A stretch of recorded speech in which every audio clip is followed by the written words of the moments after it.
আপনার কলেজে অরিজিৎ সিং এবং আমির খান গিয়েছিলেন এবং উইদাউট পারমিশন তারা রাতের অন্ধকারে আপনার কলেজে প্রবেশ করেছিল এবং সেই নিয়ে আপনি একটা ফেসবুক পোস্ট দিয়েছিলেন। ঠিক কি ঘটেছিল? ঘটা বলতে গত 4 তারিখে রাত্রে ঘটনাটা ঘটেছিল, আমি 5 তারিখে জানতে পারি। পরে আমি 6 তারিখে আমার সিসিটিভিতে পরীক্ষা করে দেখি আর কি।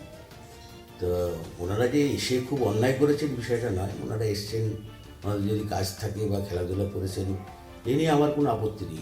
দুজনেই ভারত বিখ্যাত, পৃথিবী বিখ্যাত মানুষ। কিন্তু আমি আসলে ফেসবুকে পোস্ট করেছিলাম একটা নৈতিক জায়গা থেকে, একটা শৃঙ্খলার জায়গা থেকে।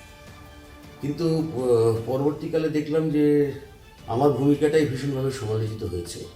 যে কারণে আমি এই পোস্টটি করেছিলাম সেই কারণটা খুব একটা গুরুত্ব পাইনি, যার ফলে আমি একটা বিব্রত বোধ থেকে এবং কলেজ ও জিয়াগঞ্জ শহরের সম্মান রক্ষার্থে আমি পোস্টটিকে তুলে নিই।